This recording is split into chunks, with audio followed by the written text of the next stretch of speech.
is truly, truly exciting. And I just have to say, today is a great day for open source intelligence.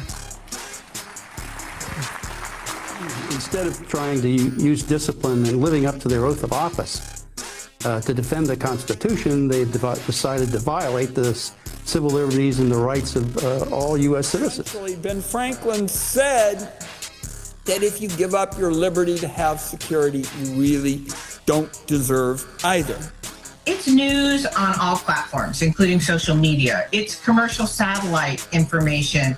It's video and it's images that have, date timestamps on it. And there's a whole lot more to it. Mr. Klein, if I could just start with you back to the 702 context. You said a moment ago that 702 cannot be used to target Americans. But that's cold comfort, isn't it, to the 278,000 people or tens of thousands of people who were the subject of 278,000 improper searches, United States persons that we're talking about in 2022 alone. I mean, sure, the statute doesn't permit them to be targeted, but when they have their personal information directly queried in an improper search, I mean, what's the difference?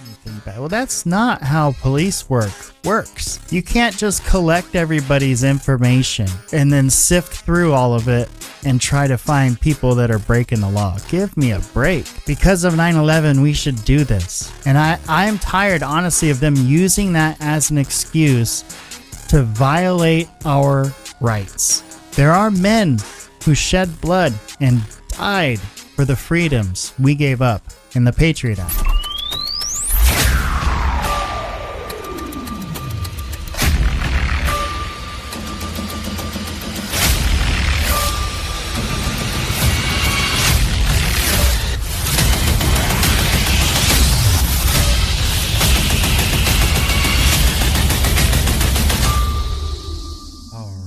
Welcome, everyone. So glad you're watching this stream. You're checking out the Gabriel Speaks podcast. And this episode, we're getting into a little something called open source intelligence. Now, if you're new to this, what is open source intelligence? Open source intelligence is derived exclusively from publicly or commercially available information. So this isn't amateur intelligence. This is now formal, professional, and prioritized. Open source intelligence, when it first kind of rumbled onto the scene, was sort of an afterthought. As we have seen the landscape change over the last 20, 30, 40 years with the advent of the internet and web browsing, social media, we've seen the amount of data that's now available just exponentially grow. You think of today with AI and the technologies we have there, they're constantly crawling what is there on the internet because there's so much. So to be able to have access to all of that, to these intelligence agencies these days, is as powerful as having access to some of the classified stuff they can get access to. Now, open source intelligence didn't just begin with social media. It was being thought of for years and years. And the oldest public conference we can find on C-SPAN is from 1997. We're going to take a look at this 1997 conference. Then we're going to go through some of the current OSINT strategy. OSINT is OSINT, Open Source Intelligence Strategy. And then we're going to look at some of the current debates that are happening over things like FISA, Section 702 specifically, talking about crossing that line from open source to downright spying on American citizens. It's done in the name of protection and in the name of keeping us safe. But we know that many of our founding fathers had their doubts about giving up rights for the feeling of safety. C-SPAN 1997's coverage of the first one we can find, Open Source Intelligence Conference. Now, this one is interesting because not only is this an open source intelligence conference with intelligence officials and leading researchers in the field, you also have this mix of private industry. There's a couple of commercial companies that are heavily involved in this event here, and another one we're going to take a look at shortly. Here we go. One of the things that I like to point out is that the American intelligence community originally created the Office of Strategic Services, and it's a magnificent coincidence that my company name has the same initials, which are now trademarked. And the CIA were created to do strategic analysis using predominantly open sources. And they lost some of that capability. We have come full circle. I really have learned that I must stress that open sources are not a substitute for spies or for satellites. They make them better. They allow them to concentrate on the hard stuff. Open sources are the tip-off, the context, and indeed the cover. We have some very urgent and important intelligence requirements for supporting the Partners for Peace in NATO. Captain Turrell will talk about that. We have to develop means of creating intelligence that can be shared with people who don't necessarily hold clearances. Jim Schlesinger and I talked this morning about his keynote tomorrow, and I'm most satisfied that he and I are on the same wavelength, and that you will receive some very illuminating comments from a very distinguished statesman, a proven leader in American politics. It's been my experience as a clandestine case officer, as someone who has programmed for classified imagery resources, as someone who has helped acquire strategic signals contributions, that open source is context. Open source is what allows you to take the classified information or the unique internal proprietary knowledge and leverage it to maximum effect. And one of the things that is most important to me in this year's conference is the participation of the Intelligence Community Librarians Committee. We left them to the side. The open source community went about trying to reinvent the wheel when it had a very powerful and capable, competent librarian community. Unfortunately, there are agencies today that are eliminating librarian positions and replacing them with computer online specialists who know nothing about the subject matter. We must protect our librarians. The librarians are the first line of open source defense. A human librarian is more important than a computer in creating intelligence. Whoops. Well, I guess we fucked that one up because I doubt you can actually meet a librarian now when you're querying information in the intelligence community. However, he does touch on already in this early year of 97, essentially metadata, and using open source data to unlock and make sense of the metadata. Let's talk about the information continuum, knowledge terrain. One of the things that led to my running this conference, creating this conference, was when I stood up the Marine Corps Intelligence Center in 1988, working for Colonel Walter Breedy. I was his senior civilian.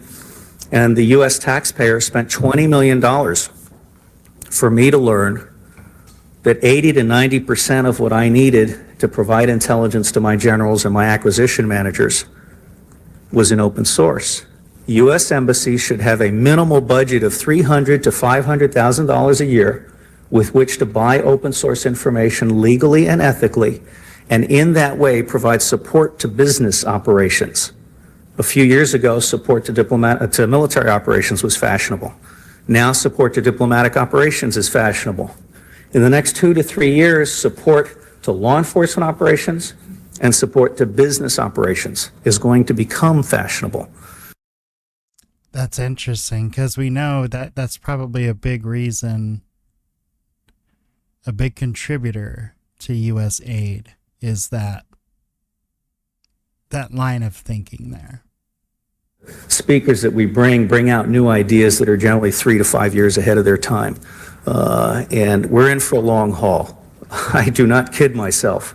I don't think we're going to solve this open source problem, this need for a virtual intelligence community, which I'll talk about tomorrow, in the next 2 to 5 years. I think it's a 10 to 15-year problem. The private sector is like a raging ocean, and you only see 10% on the top. The other 90% is on the bottom. And you need skilled searchers. And one of the other themes that you'll find in this conference is that the search expertise is completely different from the analysis expertise. So how much does that change? We're going to jump to some of the present day conferences, and let's see how much that's changed as far as challenges of getting this information in the private sector then versus challenges now. I would imagine with social media and apps and everything else since 1997 that there's a lot more access and a lot more data out there to be had and easier ways to get it. All right. Open and shared. There are 4 target areas that are very high interest to government. And one of the nicest things about the open source environment is that it is immediately responsive to 3 of the 4 targets that the classified community does not cover because its priorities are different. The high-tech brutes such as the Soviet Union and Iraq are well covered. We use the classified intelligence capabilities to their very best ability, and we're well satisfied with what we have. Low-tech brutes, on the other hand, represent what we call the low, slow singleton problem. They are needles in a haystack. They are difficult to find, identify, and work with. It turns out that open source intelligence is making major contributions to studying strategic criminal organizations, to understanding threats to the business community from both organized crime and individual hackers. It can understand border problems that are starting to surface, but only if there is a mechanism in place to reach out and get those provincial newspapers. Most monitoring services tend to be limited to the major newspapers coming out of the capital area. And then you have the high-tech spheres, economic competitiveness and individual information, terrorism, information crime. There also, open source is very important. So what I would stress to you here is that not only does open source enhance the impact and opportunity of the classified disciplines, but in fact it comes at a time when we have major new requirements which we are unable to meet with classified intelligence, and therefore it offers us an option, an ability to do good enough intelligence in many areas that do not require spies or satellites. The target was Burundi. By 10 o'clock on Monday morning, with the help of private sector vendors without whom I could not have done this, because it is their expertise, their knowledge, their capabilities that really fielded this response. From Jane's Information Group, a one-page map showing the tribal areas of influence, one-page orders of battle for each tribe, one-paragraph summaries of every major article Jane's had written about Burundi and Rwanda problems in the last 2 years. Marvelous orientation. From Oxford Analytica, a very valuable resource for business leaders and also for government policymakers. 2-page summaries written for the World Bank and CEOs and flag officers worldwide on the political economic implications of the Rwanda-Burundi situation. So you see, in 1997, open source intelligence, some of it involved computer work and hacking. I mean, here you have this very interesting gentleman in the, quote, private industry. To try and show the benefits of open source, he's meeting with hackers at a convention in Nevada, apparently. So very interesting. What he's talking about is making these contacts where you can get information for free and completely unclassified. Because again, this is 97. This is before things changed in our intelligence community as far as, you know, intelligence having to get warrants and provide probable cause and things like that before they just started spying on you. But at any rate, so we see then in 97, the focus is on people, right? The focus is on journalists, reporters, academia. That's a big part, and that has always been a part of the focus is academia. And some of the best and the brightest from different fields. You could probably go on down the list. Financial, foreign relations, folks in other countries. It's just all of this mass amount of information you can compile and collect. There's nothing super nefarious about it other than you're just collecting information that is open to the public and available, and then using it within your intelligence communities for different reasons, right? To try and do different types of research and studies and things of that nature. So we jump now about 11 years. Okay, that was 1997. Now this is 2008. Now we're in a post 9/11 world, and we're in a world where the iPhone has just dropped. Facebook is a thing, and things are changing. More information, faster world, and once again, you're going to see in this conference this very interesting connection between private industry, these commercial companies that pretty much sponsor these events, even though it looks very formal, like it's government sponsored. Some of these are in fact privately sponsored, corporate sponsored events. He rose through the ranks, retiring in 2000 as a colonel in military intelligence. He served 10 years as an operations officer with the CIA. Upon leaving the CIA, Rob joined the staff of Senator John Chafee and rose subsequently to become staff director of the Senate Select Committee on Intelligence. He returned to Connecticut and was elected to the General Assembly, serving from 1990 to 2000. Subsequently, he was elected in 2000 to the U.S. House of Representatives, where he served for 3 terms and was by far and away the strongest advocate for open source in Congress. Elliot gave you some of my background, some of my experience. And as you can tell, I spent 10 years as a humantor working for the CIA, most of that time overseas. I was trained originally at Fort Holabird, Maryland, as an imagery interpreter and worked in that area, and then spent over 30 years as a military analyst. And for me to come here today to this open source conference, the first open source conference sponsored by a component, in this case the DNI, of the intelligence community, is truly, truly exciting. And I just have to say, today is a great day for open source intelligence.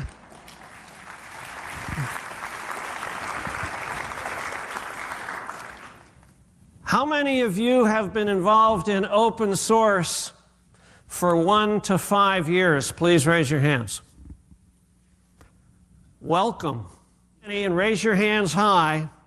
Have been involved in open source intelligence for 15 to 20 or more years. Please raise your hands. 3 cheers. You are the pioneers of the discipline. Congratulations.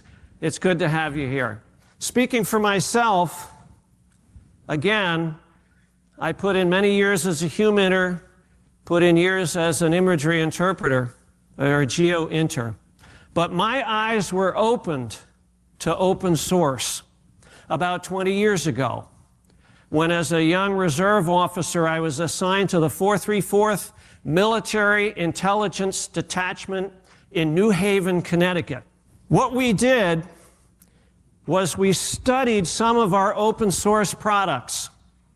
And one in particular was important. It was a report that we produced in 1982 titled Military Geography, Sino-Soviet Border.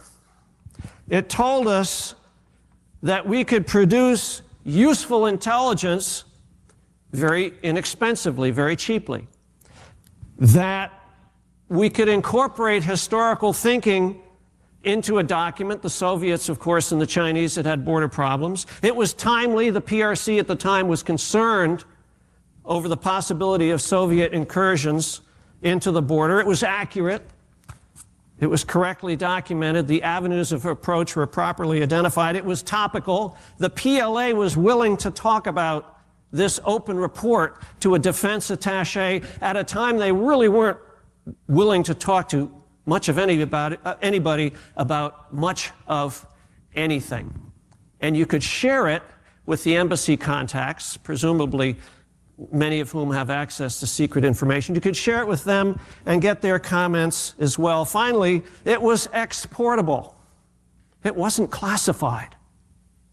And so we decided at the time to use our computer expertise and our knowledge of the internet to produce an 80-page handbook, which was titled the Open Source Handbook for the Military Intelligence Officer. Sadly, we were attacked on 9/11. And equally sadly, our intelligence community misanalyzed Iraq's weapons of mass destruction, the capabilities that they had. Two sad failures of our intelligence community. If you read the 9/11 Commission report, they laid much of the blame for that tragic attack on a failure of imagination. A failure of imagination. And as Americans, we often are quick to point fingers here or there. Who is to blame? This person, that organization? No. It was a larger systemic failure. A failure of imagination. The intelligence community, the analysts, could not imagine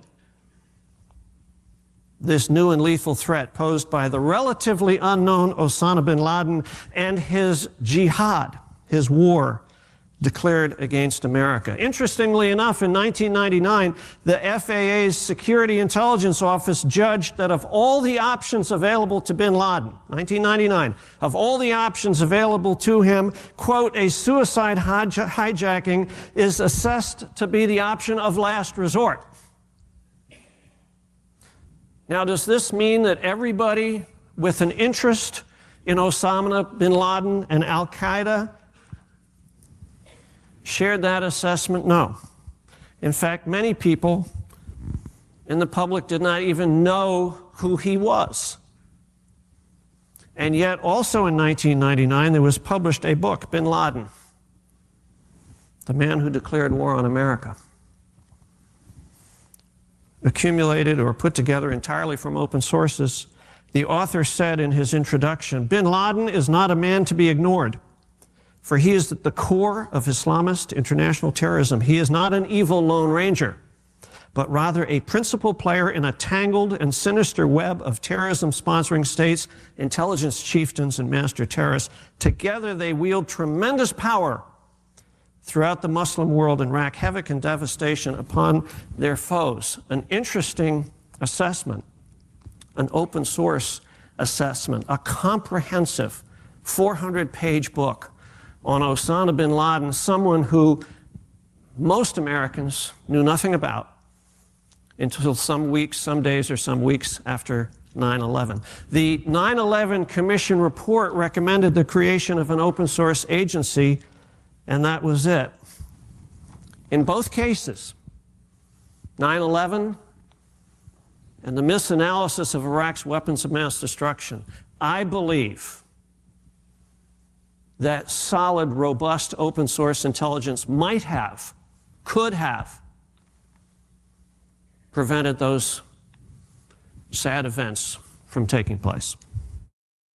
So very passionate about open source intelligence. I think obviously some of it was fake enthusiasm and kind of cringy, but still, you could tell where he says he believes if open source intelligence had been used in better ways and taken more seriously and let inside of some of these intelligence communities at the time, then perhaps 9/11 would have been prevented. And I don't think that's an unfair assessment. From what we're told, the so-called wall between legal and intelligence was what prevented our intelligence agencies, CIA and FBI, from communicating and locating these hijackers in Florida and other places throughout the United States. And that is what we are told. But there are conflicting things in the 9/11 Commission report, including the 28 pages that were left out of that report that we will get into as well.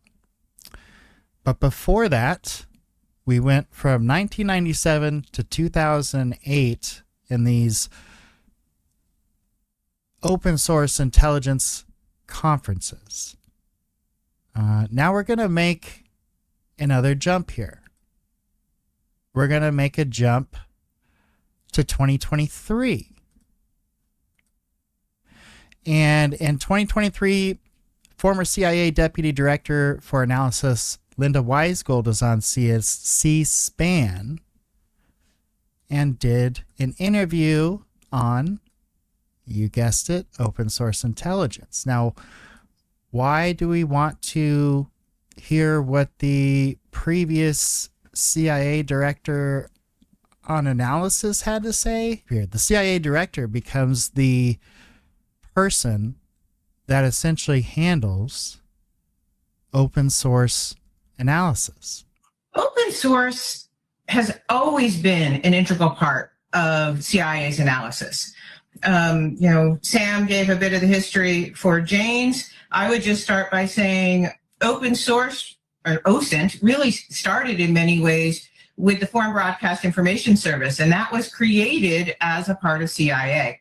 The difference, though, is that now, in those 7 years that I was in the Director of Analysis front office, we have more open source information than ever before. And that is both a plus and a minus. I think the plus is obvious. The minus, of course, is that it's now becoming increasingly difficult to find the right information. That clandestinely collected information is still going to be needed. And that is also, I just want to get that out there as part of this discussion, because the territory of intelligence analysis is often the deliberately hidden. And open source information can give us a lot, but that deliberately hidden piece of information, clandestinely collected information, is still going to always be important. Good analysis isn't the same as reporting. Good analysis creates new insights that give policymakers and warfighters new ways to think about dangers and opportunities in the world. Not just about what happened, but what are the implications of that? Look, they're using it in all the ways that you would anticipate. So from identifying leading indicators to tracking breaking news and events that are happening around the world. For example, when Russian soldiers were first staging to move into Ukraine, the selfies that they were taking helped to establish locations and equipment that they were bringing with them. Information on what was then called Twitter was providing a great deal of firsthand accounts of Syrian CBW attacks. If something is available openly, we shouldn't be risking human lives to go out and clandestinely collect that information. So I think we need to understand the universe of what's available before we send someone out and put people at risk. Open source information is a great way to try and verify what an asset might tell you or what might be collected in signals intelligence. It can give you a verification capability. Tracking, for example, what's being censored in a country is a really good sign of what those leaders consider to be their vulnerabilities. Open source also helps analysts to check their own thinking. So there is a lot of amazing work out there, as I mentioned, whether it be academia or think tanks or others. And one of the most important questions that an intelligence analyst can ask themselves is, how might I be wrong?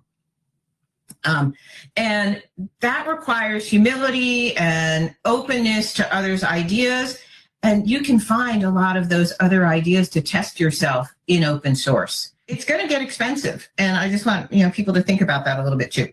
Analytic tradecraft has always had to account for misinformation and for disinformation. It's not something new. The difference is that now tech is making it a whole lot easier to produce this kind of disinformation, and it's also making it more difficult to detect. But now we have groups of data scientists and there's AI to help navigate the oceans of data without drowning in it. But like I said, the basic principles aren't new. So among those principles, some other things to think about is you need to purposefully look for disconfirming information. CIA learned the hard way in the Iraq War about relying too heavily on one source wonders, as I like to call them, and the dangers of groupthink. Though the tools have changed for acquiring open source, the game is the same, right? It's a matter of analyzing important data, deciphering important data from the other noise, and then also filtering out misinformation and disinformation. Don't forget, you've got other intelligence assets out there pushing other narratives and other stories and other information that folks don't want out there. Now, let's take a look at this new OSINT strategy. This is the 23 through, I think it's 25, or does it say 26? Through 26, the IC OSINT strategy, 2024 through 2026. And I'm not going to read it word for word, but I have highlighted some things of interest throughout this document. So the first thing comes from, at the time, Avril Haines, who was the DNI, of course, now that's Tulsi Gabbard. One thing she noted is the IC OSINT strategy represents the beginning of a long-term process that will professionalize the OSINT discipline, transform intelligence analysis and production, and create new avenues for partnering with brilliant American innovators and like-minded foreign partners. So there's that partnering with bright and like-minded leading people in their field to collect that data at no cost, essentially. Well, very limited cost, but not having to break any laws, not having to get a search warrant. In other words, this is just out there for them to retrieve without having to get any legal okay on it. So the OSINT definition, and this is right from the handbook here, OSINT is intelligence derived exclusively from publicly or commercially available information that addresses specific intelligence priorities, requirements, or gaps. The mission, IC professionals collect, create, and deliver timely, relevant, and insightful open source intelligence to inform national security decisions and protect our nation and its interests. The vision: a professionalized, integrated, and agile IC OSINT enterprise providing decision advantage for U.S. policymakers and warfighters and driving innovations with partners. Strategic focus areas: coordinate open source data acquisition and expand sharing. Establish integrated open source collection management. Drive OSINT innovation to deliver new capabilities and develop the next generation OSINT workforce and tradecraft. Effective and supportive governance and robust partnerships with industry, academia, and foreign counterparts will be essential for success in the OSINT mission and key enablers of the IC OSINT strategy. OSINT both enables other intelligence collection disciplines and delivers unique intelligence value of its own, allowing the IC to more efficiently and effectively leverage its exquisite collection capabilities. As the open source environment continues to expand and evolve at breakneck speed, the ability to extract actionable insights from vast amounts of open source data will only increase in importance. Rapid advances in artificial intelligence and machine learning present significant opportunities to capitalize on the value of OSINT. The IC must reimagine its relationships with industry and academia to leverage cutting-edge capabilities being developed and applied in the private sector. Because of the unclassified nature of open source information, OSINT presents a unique opportunity among collection disciplines to explore new partnership models to speed the adoption of new tools and tradecraft. We must build an integrated and agile OSINT community that can rapidly innovate as the open source environment evolves. Now they get into some goals here for the strategic focus areas. First goal is to coordinate open source data acquisition and expand data sharing. In accordance with D&I, the IC will implement the CAI framework and track PAI and CAI in a centralized, multi-domain data catalog to enhance transparency. The OSINT community will leverage ongoing efforts to enhance data management across the IC through the development of interoperability and data tagging standards to ensure data reaches mission users in a timely and usable manner. So we're talking about, basically it sounds like developing a new system or maybe upgrading an existing system that they have to centralize kind of one main database for all of their open source data collection. Intelligence has a search engine that probably rivals or is better than Google. So they're probably able to query stuff pretty quickly. Establish integrated open source collection management. Align and manage open source collection efforts across the IC to enhance the speed and awareness of collection while avoiding duplication effort. And I think that gets into, making sure your efforts are focused, the right hand knows what the left hand is doing, all that kind of stuff. Next goal is to drive OSINT innovation to deliver new capabilities. Develop and adopt sophisticated tools to exploit open source data and information. That's, when you're talking about, this is a lot of times our data. They're talking about, I don't mean ours as in yours and mine personally, but the public's data in one way or another. It might be yours or mine personally. Who knows?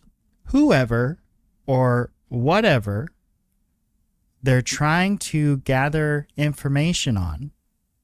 That information is being collected. And this is speaking to new ways to analyze that data. And then the final goal, develop the next generation OSINT workforce and tradecraft, establish and evolve common OSINT tradecraft standards and IC workforce capable of identifying, extracting, and delivering insights from open source data and information in the dynamic open source technology landscape.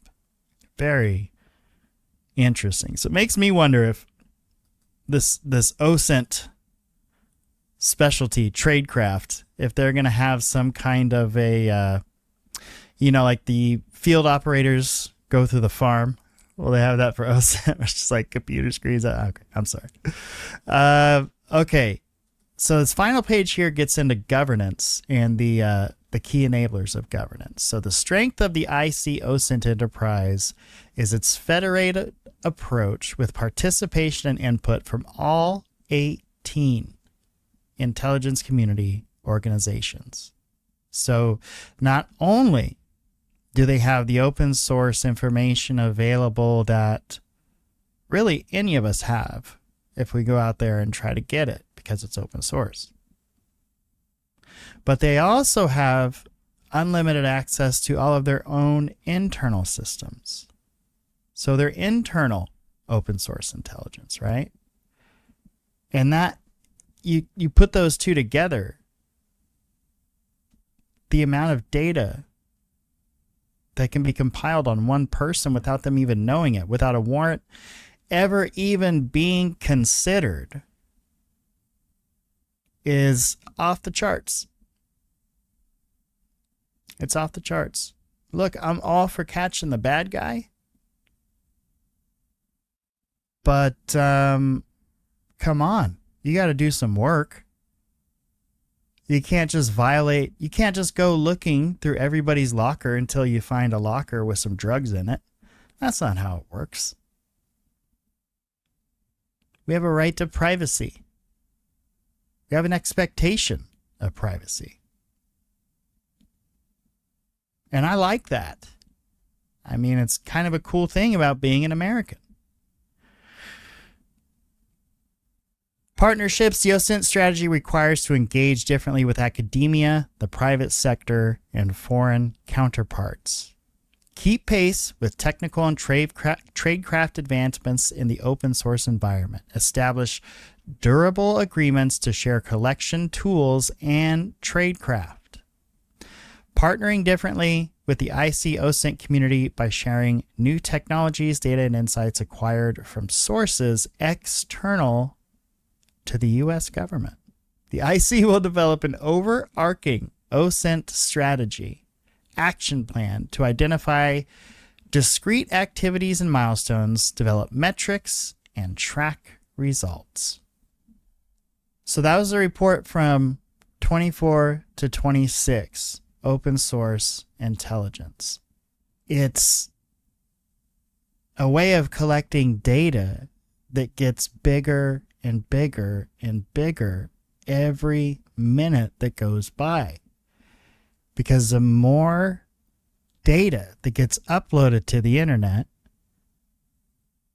the more data becomes available for these open source opportunities at data collection.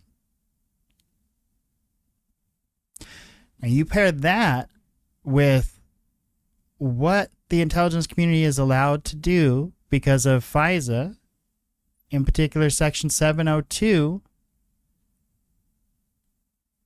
and we have the potential really for like a 1984 situation here, folks, because we have a government that could not only run wiretaps on us without any warrants, without any probable cause, but could also take your metadata that they couldn't make sense of and run it through some systems where they can make sense of it. That's not police work. That's not investigative work. That's witch hunts. And you run the risk of whoever is in charge at that current time in power being able to take advantage of that and politically go after the other side legally. I mean, you could seriously legally listen to your opponent's phone calls. That's where this stuff is headed. It's not good. It's not good.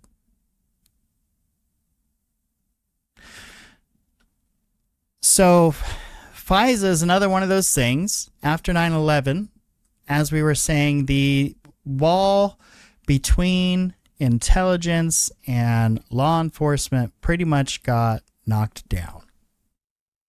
All of a sudden at once, legal investigations to consult with intelligence investigations. And we try to put some safeguards around that to protect the American people. You've heard me say it before. You give the government an inch, they're going to take a mile. And that's exactly what has happened in this instance. And we're going to listen to some arguments that are just sort of out of this world. I mean, we're literally going to hear one gentleman say that, well, we need to collect the data so we know that if they're, going to do anything bad or have done anything bad. Well, that's not how police work works. You can't just collect everybody's information and then sift through all of it and try to find people that are breaking the law. Give me a break. They'll be able to do it at warp speed. You could have situations where your privacy is literally violated on a daily basis, maybe even hourly, by the U.S. government. That's a future that we could be looking at. Every time this FISA thing and this 702 thing comes up for debate, every couple of years comes up to get passed. And every time they want to rein it in, never gets done. They've been able to put very, very few oversight committees, and you have congressmen complaining about not being able to attend these FISA courts and see what it is these judges are proving. Congress not able to attend. That's a problem. And they say it could have prevented 9/11. Because of 9/11, we should do this. And I'm tired, honestly, of them using that as an excuse to violate our rights. 9/11 happened, and it was terrible. And if you experienced it, I'm sorry. I experienced it. We all went through it our own different ways. There are men who shed blood and died for the freedoms we gave up in the Patriot Act. We just gave it up because we were scared. It's important that we all understand FISA, that we all understand Section 702. The investigation of open source intelligence naturally leads you here, because when you start thinking about everything that's available and open, that's readily available out there without a search warrant, then you start thinking, what's left that they need a search warrant for? And it turns out with FISA in Section 702, nothing. Nothing. If you just know someone overseas and talk to them on the phone, they can have all of your data. If you chat someone in a social media space that's overseas, boom, all your data. In 2012, Ron Wyden stood on the floor, the Senate floor, and tried to warn us about lack of oversight with Section 702 and FISA. Its name is a real mouthful, Mr. President. I think you'll recall from your days serving on the Senate Select Committee on Intelligence. This legislation is the Foreign Intelligence Surveillance Act Amendments Act. It also expires here in a few days. So our job is to find a way to strike the best possible balance between protecting our country from threats from overseas while safeguarding the individual liberties of the law-abiding Americans that we have cherished in this country for literally hundreds of years, of the law that was passed in 2008. It's a major surveillance law, and it is the successor to the warrantless wiretapping program that was operated under the Bush administration, balancing security, protecting our country at a dangerous time, and the individual liberties that are so important to all of us. That this is likely to be the only floor debate that the Senate has on this law, encompassing literally a 9-year period. The job of those who work in the intelligence community is to follow whatever laws the Congress lays down as those hardworking men and women collect intelligence. Our job here in the Congress is to make sure that the laws we pass are in line with the vision of the Founding Fathers. Ben Franklin said that if you give up your liberty to have security, you really don't deserve either. The colonists said it's just not okay to go around invading people's privacy unless you've got some specific evidence that they've done something wrong, just the way people in Rhode Island and Oregon would feel today that you can't just go out and check everybody in sight around the prospect that maybe there's someone who's done something wrong. In Boston, James Otis denounced this mass invasion of privacy, reminding the court that, and we remember this wonderful comment, a man's house is his castle. The fact that English officials went around invading people's privacy without any specific evidence against them was one of the fundamental complaints that the American colonists had against the British government. The Bill of Rights ensures that strong protections for individual freedom would be included within our Constitution itself. And the Founding Fathers included strong protections for personal privacy in the Fourth Amendment. For example, in 1928, the Supreme Court considered a famous case about whether the Fourth Amendment made it illegal for the government to listen to an individual's phone conversations without a warrant. Once again, dating almost to the precedent about the colonists and smuggling, the 1928 case was about smuggling, specifically bootlegging. The government argued then that as long as it did the wiretapping remotely, without entering an individual's house, the Fourth Amendment wouldn't apply.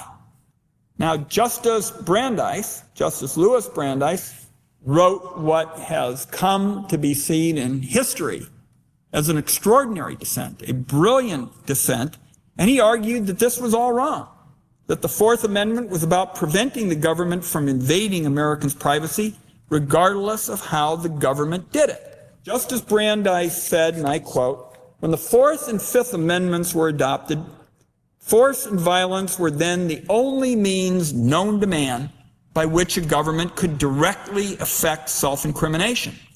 Subtler and more far-reaching means of invading privacy have in effect now become available to the government. Discovery and invention have made it possible for the government to obtain disclosure in court of what is whispered in the closet. Progress of science in furnishing the government with means of espionage is not likely to stop with wiretapping.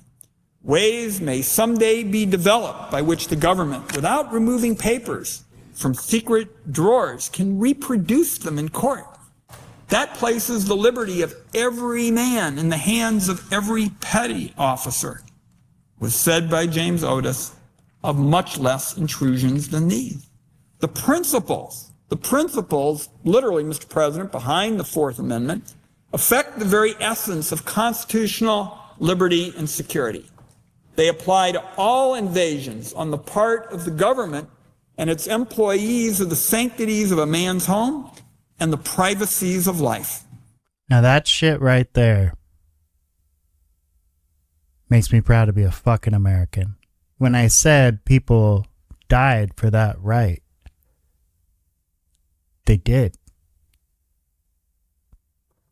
For the right to privacy, the right to say, no, Mr. Government, you have to go show probable cause. There has to be some justification system here. You can't just go banging down people's doors. But when you're listening to every phone call, and when you're hacking every device, and you're collecting all that data, don't forget what Snowden showed us. You might hate Edward Snowden, and you might believe what he did was the most unpatriotic thing ever, and that he's a traitor to this country. I understand that. I get it. On the flip side of that, we can't be ignorant to what was shown to us by Edward Snowden, which is that even a contractor could find out what you're eating for dinner that night. The amount of intrusion is insane. When you have big corporations telling the government, whoa, you need to slow down. These people have rights. That's a problem. We know they didn't do it right after 9/11. We know Verizon, AT&T, for instance, they handed over everything to the government without any warrant. Without anything. Just handed it over. Just like these social media companies handed over stuff to the government a few years back, if you don't remember. See a pattern happening? Give them an inch, take a mile. People died. Fought that fight to keep them from being able to come in and barge into every door. But now because it's digital, because maybe you don't see it, it doesn't make it any less intrusive. It doesn't make it any less your private information. We should all care about this stuff. Every last one of us, as Americans. It's not a right thing, it's not a left thing, it's an American thing to have an expectation of privacy. So this debate continues. In 2012, it does get passed with the amendments. And then, as I said, this gets updated every so often. They have to go and repass this legislation. And every time it goes forward, typically, as with most bills, new legislation and new amendments get added to the bill. Sometimes good for the American people, sometimes maybe not so good for the American people and our privacy. 2012 was one of those years that was not great for us. 2018 was an okay year for us. Let's take a look at some of the debates that took place in 2018. I would recommend that we withdraw consideration of the bill today to give us more time to address the privacy questions that have been raised, as well as to get a clear statement from the administration about their position on the bill. I do this reluctantly. Section 702, I think, is among the most important of all of our surveillance programs, and I think we need to get a clear statement from the administration of whether they're in support of this legislation or they're not. This morning, as my colleagues are aware, the President issued a statement via Twitter suggesting that this authority was used illegally by the Obama administration to surveil him. Well, I'm not unappreciative of my colleague from California's comments. I do think we're at a place where we do need to move forward. If we succumb to the emotions of what's going on around us and don't stick to the facts, stick to the what we're trying to get done, and I think it's that we do that to our detriment. So I have great respect for my colleague and his opinions, but that I personally believe that plays into the emotions of what's going on rather than the facts of what's going on. And if we can just continue to push forward, preserves the operational flexibility of Section 702 while instituting key reforms to further protect U.S. person privacy. One of the major issues discussed over the past year has been the NSA's about communication collection.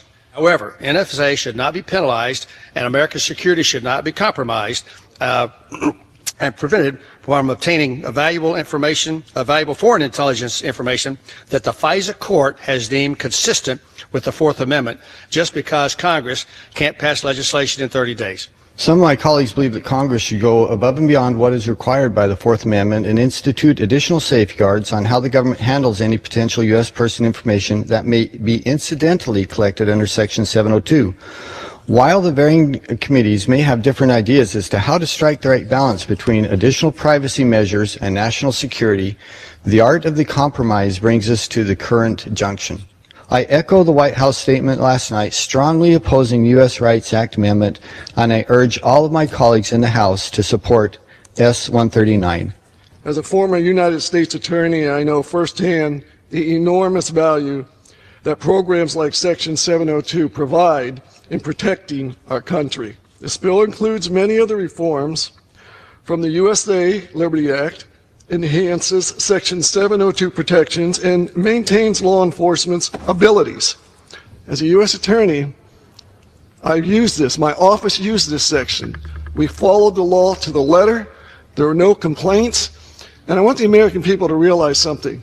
We in law enforcement throughout the U.S., we have to be right and on spot every second of every day. It only takes a terrorist a moment to get lucky and set off a bomb to kill Americans. And with that, I reserve the balance of my time. I rise in strong opposition to the FISA Amendments and Reauthorization Act of 2017, which reauthorizes Section 702 of FISA for 6 years without enacting adequate protections for our privacy. Supporters of this measure want to convince us a new, incredibly narrow warrant provision actually constitutes reform. It does not. Our right to privacy does not begin when the Department of Justice has a fully formed criminal case against us. Our right to privacy protects us when the government first makes its decision to search our private communications for information it might find useful. S-139 falls well short of this basic guarantee. We therefore we must not support this bill.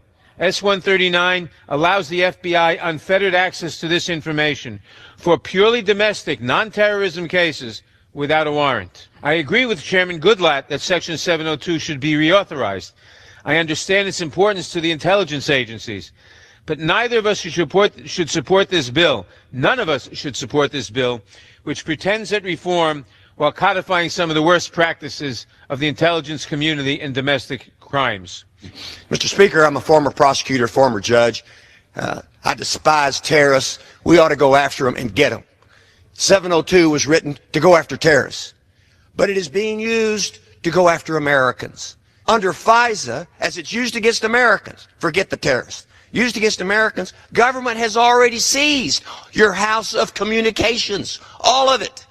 And they look around, and sometimes they go back to a secret judge in a secret court and get a secret warrant by a FISA judge, and they come in and see something and prosecute based on irrelevant about terrorism. That's why this bill violates the Fourth Amendment. Get a warrant before you go into the house of communications and effects of papers of Americans, or stay out of that house. These documents have been seized, communications have been seized by government. They're kept forever. Keep government out. Without a warrant, you stay out, because government, as we learned from the British, cannot be trusted.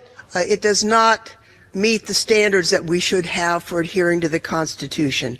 Now, this is a confusing debate in some ways, because people are we talking about? We're all against terrorism, and we've authorized the collection of data of terrorists communicating with each other. And 702 If they communicate with somebody here, we can collect that too.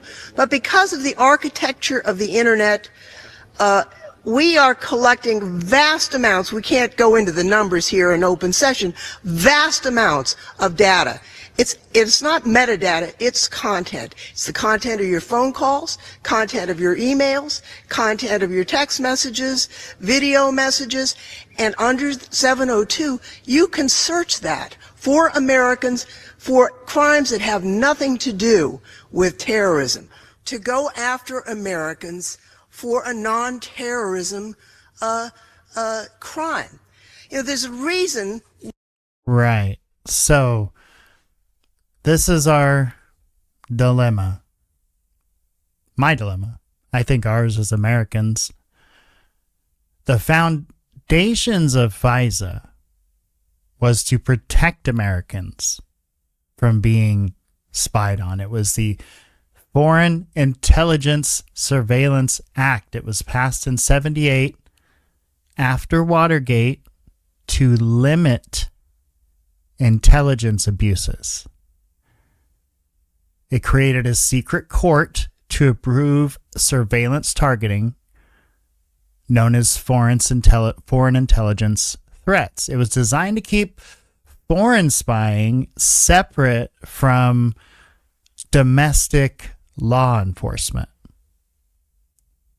So originally it was meant for overseas targets with strict minimization rules for Americans. FISA was supposed to prevent mass domestic spying, not enable it.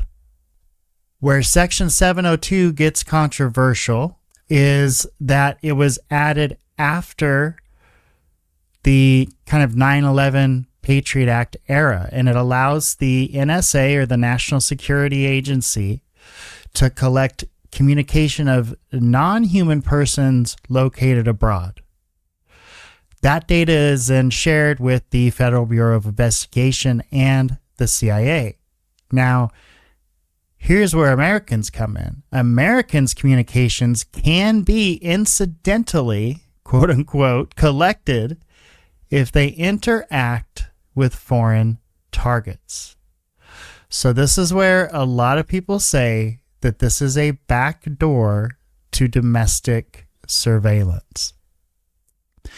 It doesn't limit interaction of anybody in another country to phones. Meaning, let's say you just talk to somebody on Twitter that happens to be from another country like Australia or the UK. That means they can now access your data. This is not just metadata. This is content. These are your text messages, voice messages, phone calls, emails. The list goes on and on and on. The FBI can search 702 collected data using U.S. person identifiers. This can happen without a traditional warrant. It's used in criminal investigations, it's used in protests, it's also used in political events. The FISA court has repeatedly found compliance violations. They say Americans aren't the target, but Americans are 100% in the database. They cannot, will not deny that. You take in open source intelligence, you've got social media, news articles, forums, academic papers, flight data, satellite imagery, shipping logs. It's legal, it's overt, it's scalable. OSINT is often used to identify or justify targets for deeper surveillance. So let's say OSINT flags a person or a network. The metadata plus foreign links trigger 702 collection. Incidental U.S. communications interintelligence systems. Then OSINT and AI tools allow mass pattern of life analysis, and public data becomes the gateway drug to classified surveillance. OSINT tells them who to look at, and 702 lets them look at everything else. It's a great little program they got. Spoiler alert, it passes. So it does pass in 2018.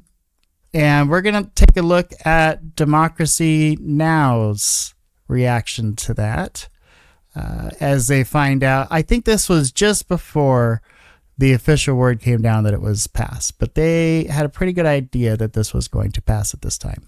William Binney, National Security Agency whistleblower who served in the agency for nearly 40 years before resigning over the NSA's role in domestic surveillance after the September 11th attacks. He's warned that the NSA's data mining program has become so vast it could, quote, create an Orwellian state. Well, in my mind, this is a continuation of the mindless legislation that our Congress has been putting out just to justify what they've been doing for a decade or more. Instead of trying to use discipline and living up to their oath of office to defend the Constitution, they've decided to violate the civil liberties and the rights of all U.S. citizens. And that's what's going on here. That's what the Patriot Act Section 215 is about. That's what they've been doing. And what's happening is they're destroying the strength of this nation, which is the freedom and liberties that the citizens have to do things. 2008, Congress passed the FISA Amendments Act, which legalized warrantless wiretapping and allows the government to get year-long orders to pick up international communications, even if you're not suspected of doing anything wrong. And that's emails, texts, internet communications, phone calls. Suspicionless wiretapping of Americans is constitutional for many years. That was 2008, as we know. The bill passed, obviously. Went on to pass 2012, 2018. The act, went on to pass in 2012, 2018. In fact, it passes and gets kind of more fortified every time it passes. Every time it comes up. Many politicians don't want to be the politician that voted against the security of America. You know, and God forbid, what if something happened after you voted against it? You'd feel terrible, right? You don't want to be responsible for that. There's oversight issues with FISA. The FISA court rulings they're done in secret. We're about to hear a senior member, ranking member of this Intelligence Committee talk about how they can't even go to these FISA hearings. Oftentimes, the hearings and the documentation isn't released until years later. When it comes to FISA, Congress renews Section 702 after the fact. Agencies are supposed to self-report violations, and whistleblowers like Snowden and others are the only ones that have revealed really the scope of how big this intelligence data goes, not Congress. So oversight does exist, but it's typically after the fact, which means we're getting very controlled stories about what the facts actually are. Section 702 keeps coming up for renewal, and there's expanded use now for cybersecurity, disinformation tracking, and then you have domestic extremism narratives. So see how it's now we're domestic. it has morphed over the years to being strictly foreign. And here we have domestic extremism. Well, if they're part of the KKK or if they're part of some other hate group, then yeah, we can do it. Well, who decides that the group is a hate group? What if you're just a member of a glee club and they decide that it's a hate group?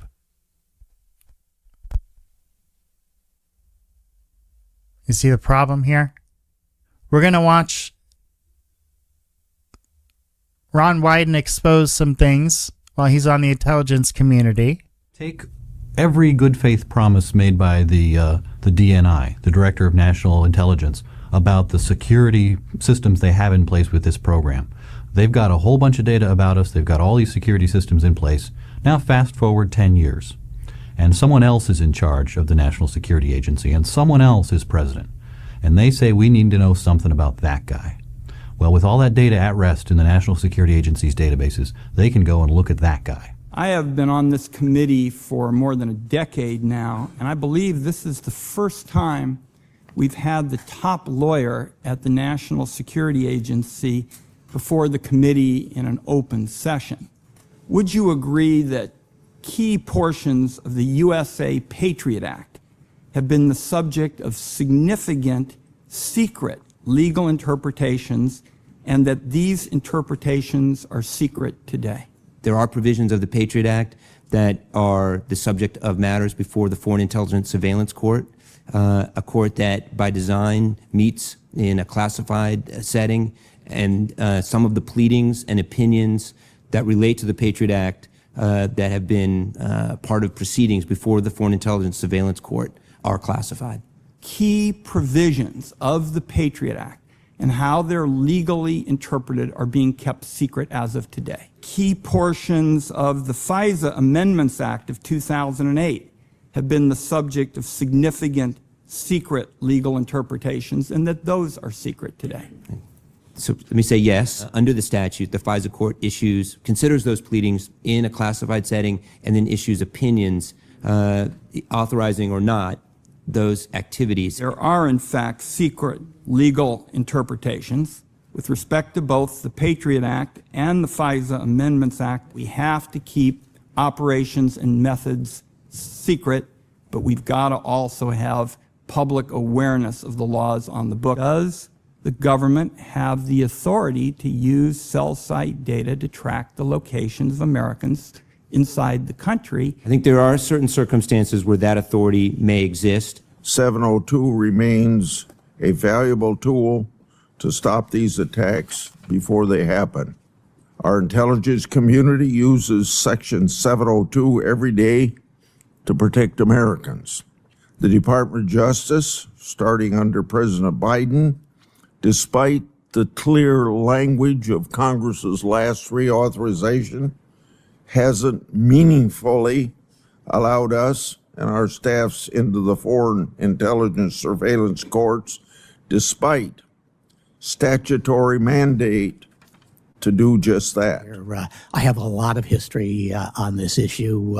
Going back to the 1990s, I was present when the wall first made its appearance between law enforcement and intelligence. The argument was, well, FISAs are easy to get, and it'll become a backdoor to doing law enforcement work on, and we shouldn't allow law enforcement use of FISA materials. And the enforcement measures got tougher and tougher until in the summer of 2001, the FISA court actually imposed career-ending sanctions on an FBI agent who had stepped over the line and had impinged on the wall.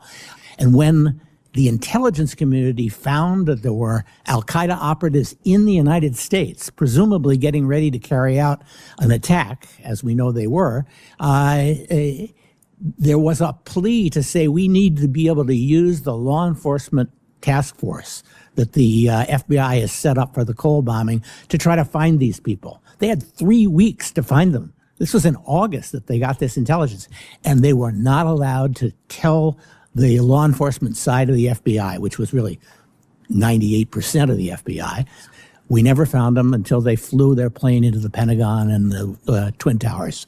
I never want to live through that kind of a mistake again.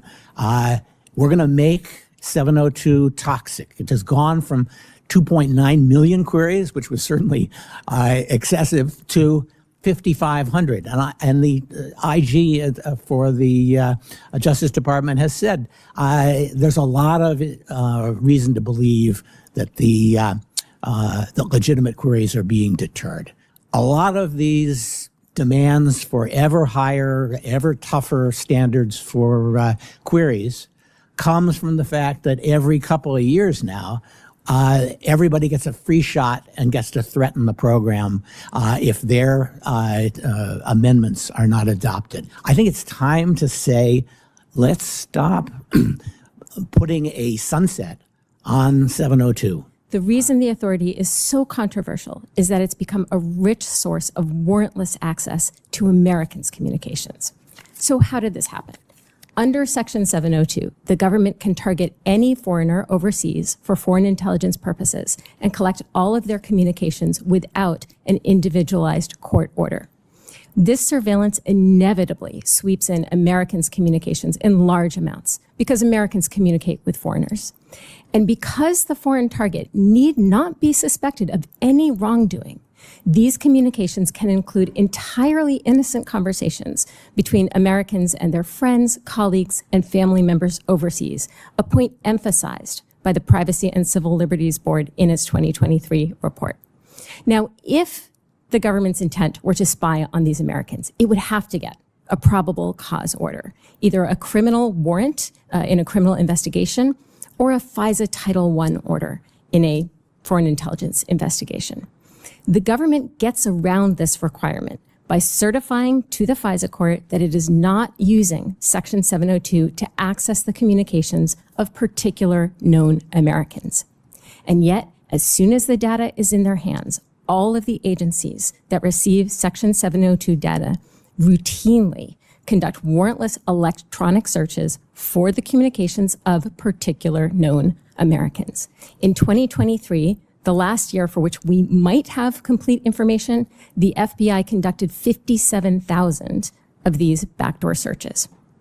Congress and the FISA court have attempted to place some limits on this practice, but the FBI has engaged in persistent and widespread violations of these limits, according to the FISA court. These violations have included searches for the communications of members of Congress, protesters from across the political spectrum, 19,000 donors to a single congressional campaign, and multiple U.S. government officials, journalists, and political commentators. In April of 2024, Congress passed the Reforming Intelligence and Securing America Act, which attempted to rein in the FBI's backdoor searches, primarily by bolstering internal oversight and reporting requirements. We don't know the impact of these reforms, however, because the FBI failed to track all of its U.S. person queries as required by law. Specifically, the Justice Department discovered in August of 2024 that the FBI was using a tool to search for the communications of specific individuals, including U.S. persons, from within subsets of Section 702 data. The FBI inexplicably did not consider these to be queries, and so it didn't follow any of the procedures required by law, such as obtaining attorney approval or providing written justifications for U.S. person queries. The Justice Department told the FISA court that it lacked the information to determine whether these queries complied with legal standards. As a result, we have no idea how many queries the FBI conducted in 2024. The number that appears in the annual statistical report is 5,518. That's the number of known queries, the queries the FBI actually counted. The total number of queries remains unknown. Warrantless access to Americans' private communications is an invitation to governmental overreach and abuse under any administration. The issue here is that this is a database created owned and maintained by the government from information that has already been lawfully collected, just like a filing cabinet in an FBI field office. We don't require a warrant for an FBI agent to go look at information the FBI already has in its files and flip through to try to solve a case. That's a prudent investigative step, and in fact, it's less invasive than going out to get a new warrant to conduct new surveillance on a person and collect data the government doesn't already have. In an effort to answer objections from law professors and civil liberties groups that there might be some kind of backdoor access, this wall was created to reassure them. It didn't reassure them. They kept asking for more. And that the government was afraid because of the politics to fight when the FISA court said, we're going to make that part of our FISA orders. And then we're going to punish FBI agents who deviate from our interpretation of the wall. The Justice Department was afraid even to appeal that order because of the political implications of that until after 9/11. We're talking about situations in Chicago and Minneapolis where warrantless searches lead to helicopters landing on the roof of an apartment building and people crashing down the front doors of homes without a warrant. It appears that Americans don't care for that any more than they did at the time of the British controlling this country. It appears that people want to know, by what right are you doing this to me? And that is a legitimate question. When it comes to questions of privacy, it certainly is a concern, if not greater. The number of such FBI searches has reportedly fallen from nearly 3 million in 2021 to about 5,500 in 2024. Is that what you understand? Well, as I said before, we actually don't know the number for 2024. It fell to maybe 57,000 in 2023. We don't know how long the FBI was using this particular tool, so the data may be incomplete for 2023 as well. Also, we know that around 50% of the drop can be attributed to a change in the way the government counted queries, which happened for the year of 2022. They reported to us that fewer than 2% of these searches turn up any results. Yeah.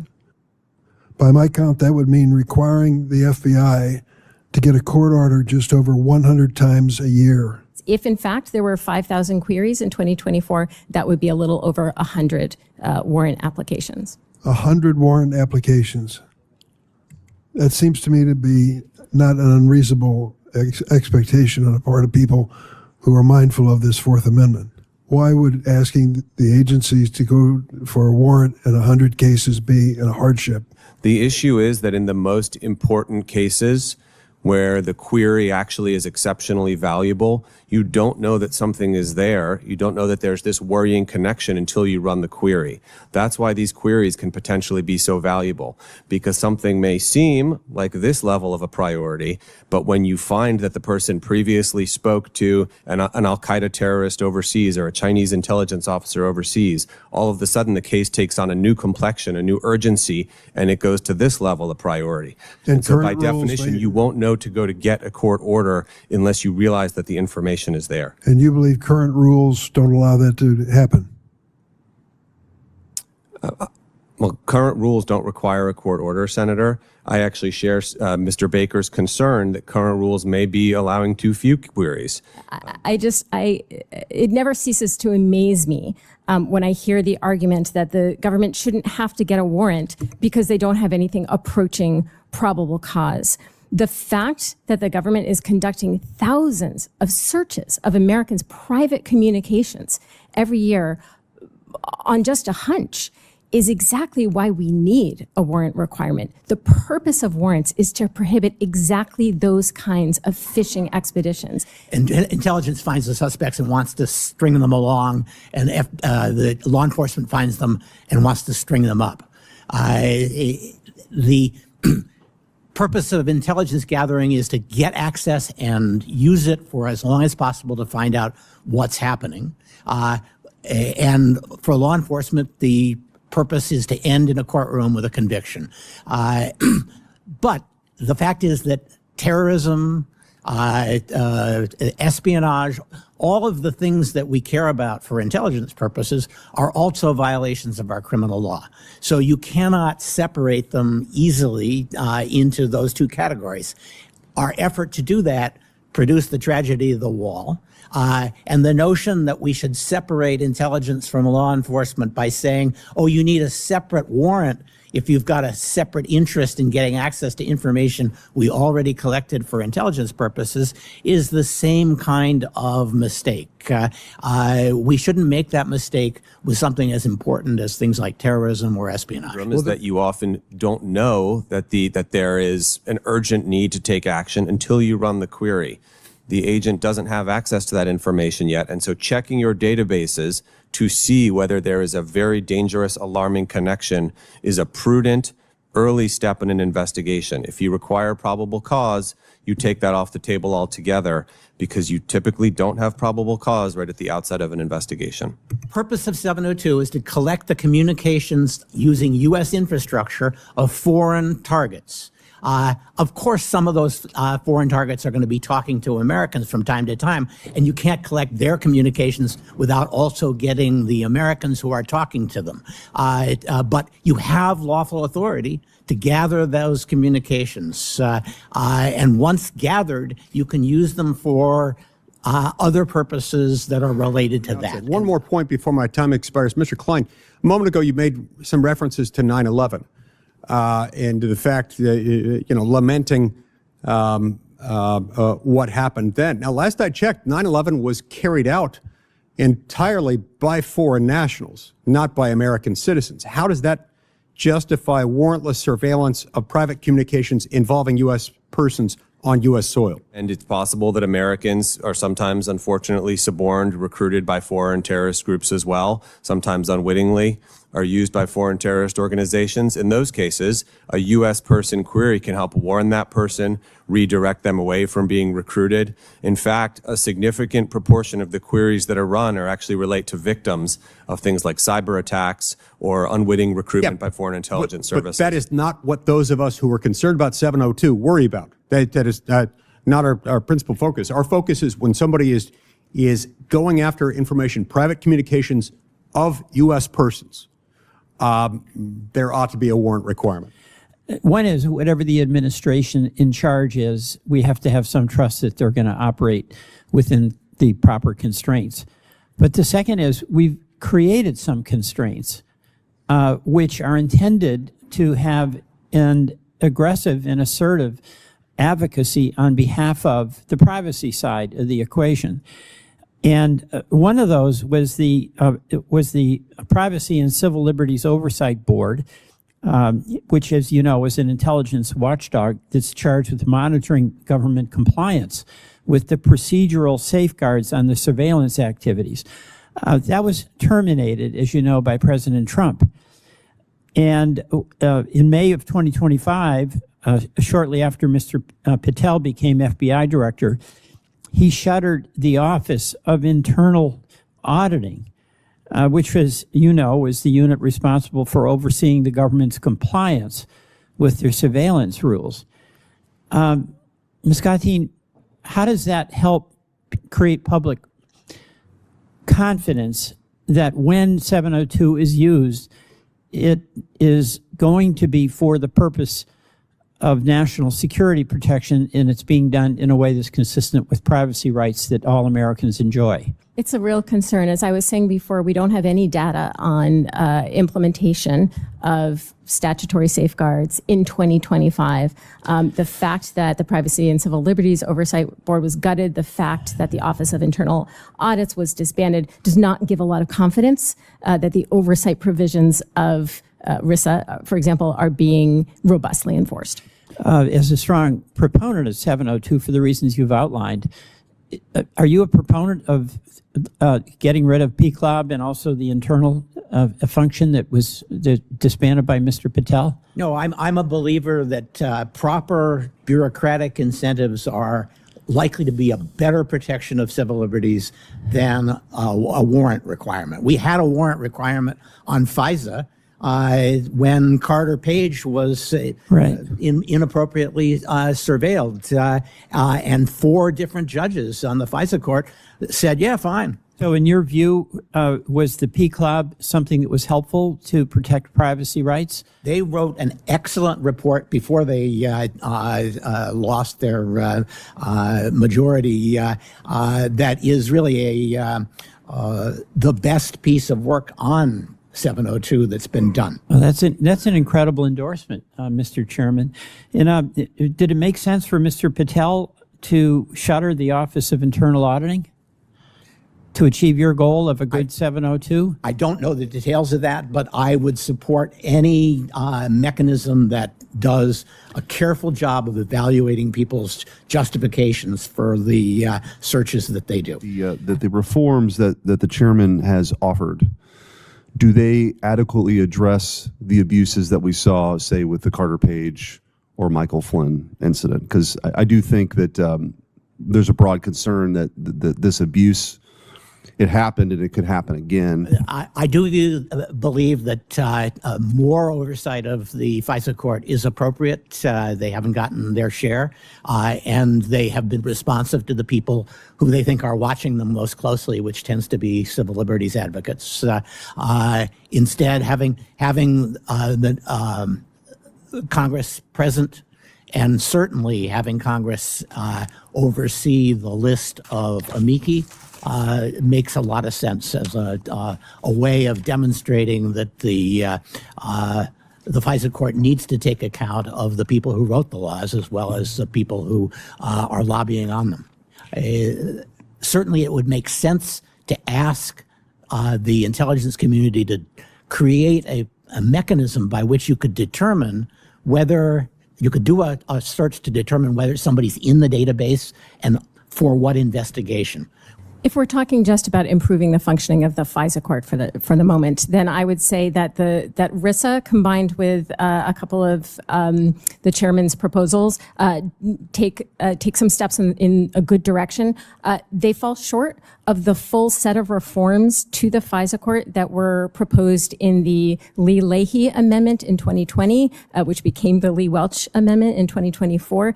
That passed in 2020 in the Senate by a vote of 77-19. There's no reason not to embrace that full suite of reforms. In addition, RISA took two major steps backward when it came to the role of amici in the FISA court and weakened the role of amici. First, it limited amici to only addressing issues identified by the FISA court.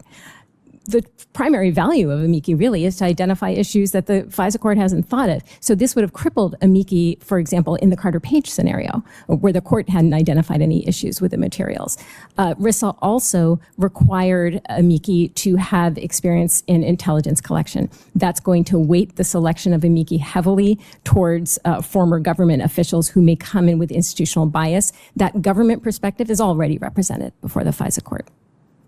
So those changes should be repealed. Okay. I wouldn't support having Congress, having the amici chosen by Congress. I don't think that will make things less political. I think what will make things more political, unfortunately. Mr. Klein? Thank you, Senator. And thank you for also mentioning the Flynn leaks, which is something I wrote about almost 10 years ago when it happened, and which was a very disturbing example of signals intelligence being leaked to politically target an American citizen, something that's completely unacceptable. RISA made many changes, which I think will help get potential political influences out of the FISA process. No more political opposition research, no more unsourced press reports, having lawyers review U.S. person applications with closer scrutiny, and many other things that are listed in my written testimony. Those need time to run, but I think they will run more effectively if Congress is able to get in there and see how the process is working and provide that additional congressional oversight and scrutiny. So that's why I support the additional reforms in this committee's bill. What do you do? I mean, because I think in the Steele dossier was omitted from, so the idea that you would sort of take the political opposition research out of it. The problem is that was hidden, in my recollection, was hidden from the court in an effort to pursue this, right? That's right, and the bill from 2 years ago requires the government to explicitly call out if it's using that kind of information and not try to bury it or hide it. Thank you very much, Mr. Chairman. Thanks to the witnesses for being here. Mr. Klein, if I could just start with you back to the 702 context. You said a moment ago that 702 cannot be used to target Americans, correct? But that's cold comfort, isn't it, to the 278,000 people or tens of thousands of people who were the subject of 278,000 improper searches, United States persons that we're talking about in 2022 alone. I mean, sure, the statute doesn't permit them to be targeted, but when they have their personal information directly queried in an improper search, I mean, what's the difference? Yeah, thank you, Senator. And obviously, if there's noncompliance with the rules, that's a big problem. And if there's any suggestion that things are being done for political purposes or other improper motives, that's a big problem. It's something I've written about many times. I think there is some comfort for Americans, even if they're queried, from the fact that foreign intelligence targets overseas are the people on whom this collection is based. Why? Why would that be? That is a big. Why would that make me feel any better?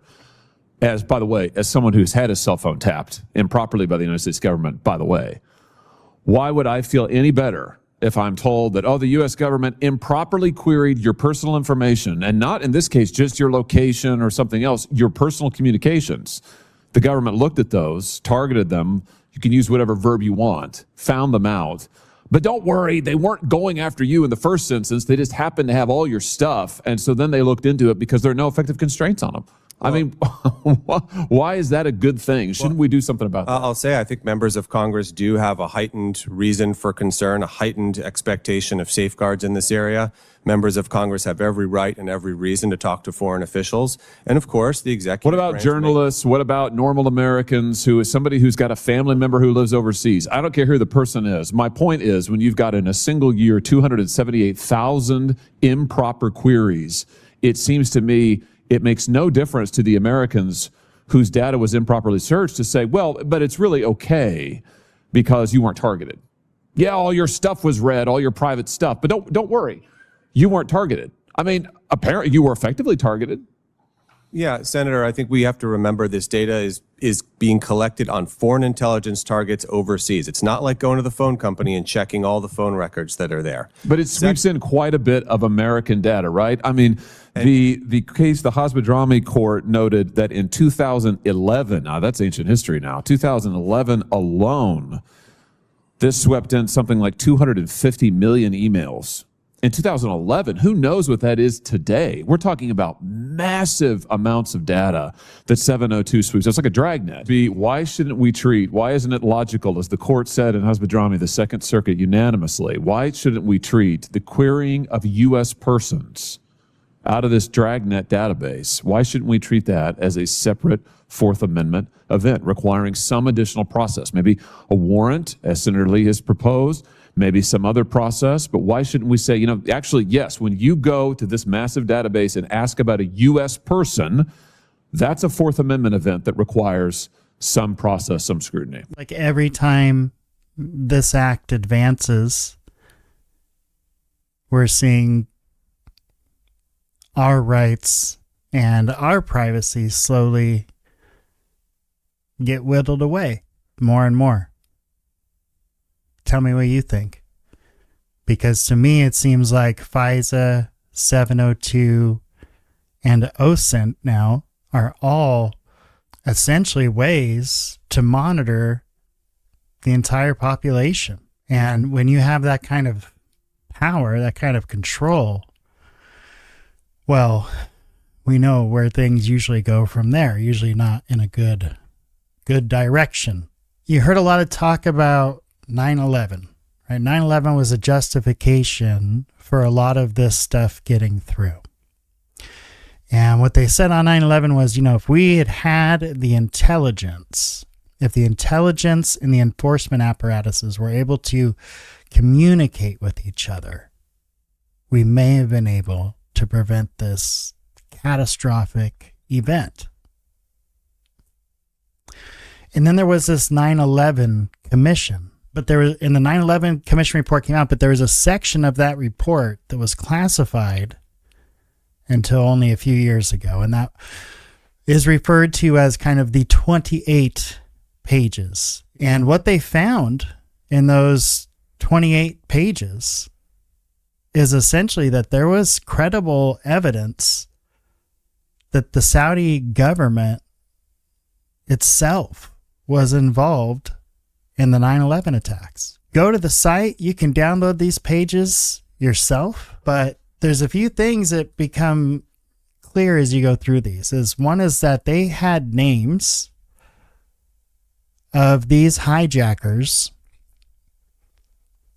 and the people that they were in communication with. One was a diplomat at the Saudi consulate in Los Angeles. One was a Saudi Interior Ministry employee who stayed at the same hotel as one of them in Virginia. And there was links to all kinds of Saudi naval officers that are named out in the report. But we didn't, if you remember, what was it, 15 of the 19 hijackers were from Saudi Arabia as well. So here we see they have the information, and somehow, some reason, they're not following where the investigation is leading. There's these connections to these Saudi officials. It's now been 20 years, 25 years. So clearly, I don't think those leads are going to be followed up with.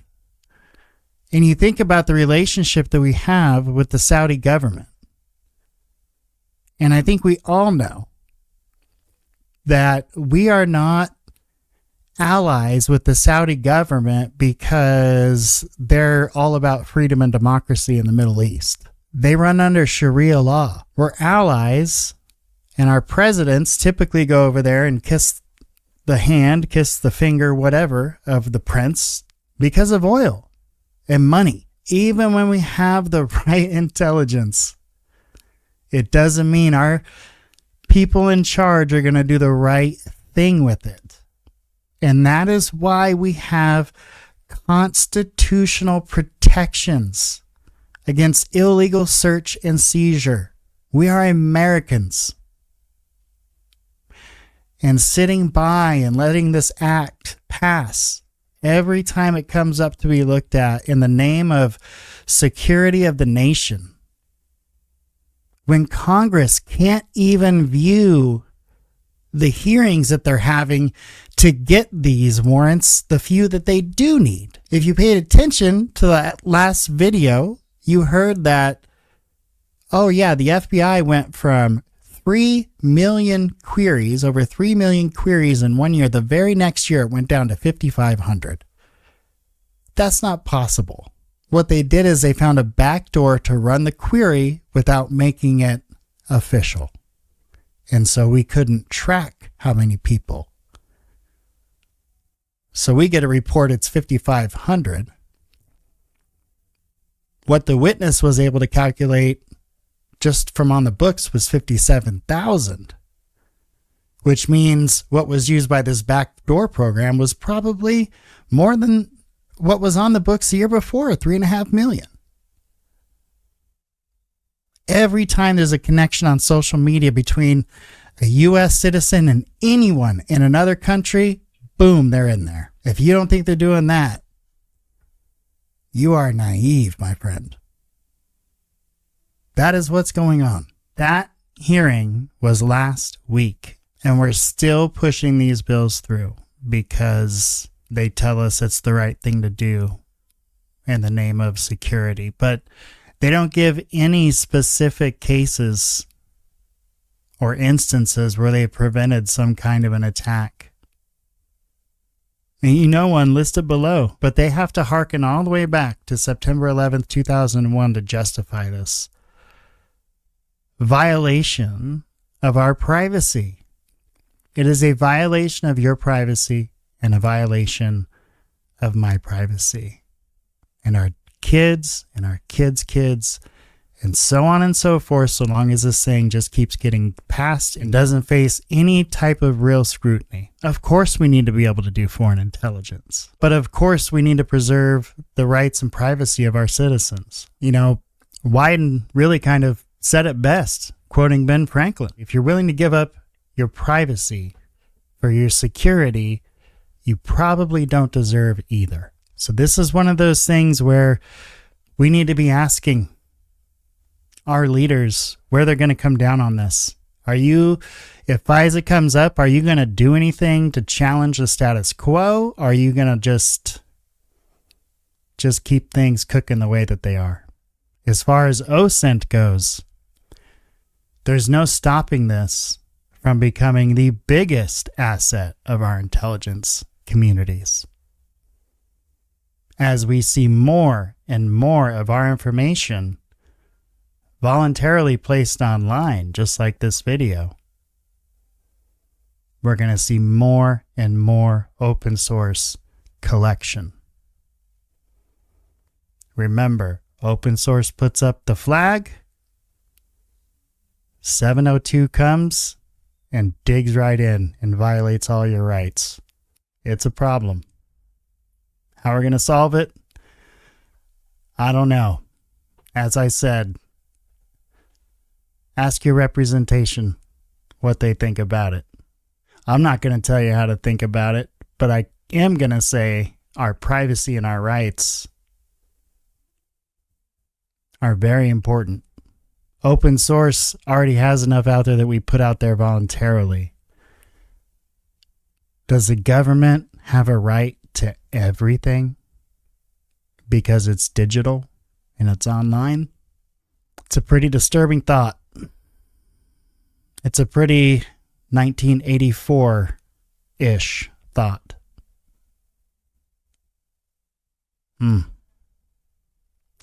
Well, that's going to do it for this episode, everyone. Thank you for hanging out with me. As always, you're listening, watching the Gabriel Speaks podcast. Have a fantastic evening, y'all. Thanks for hanging out.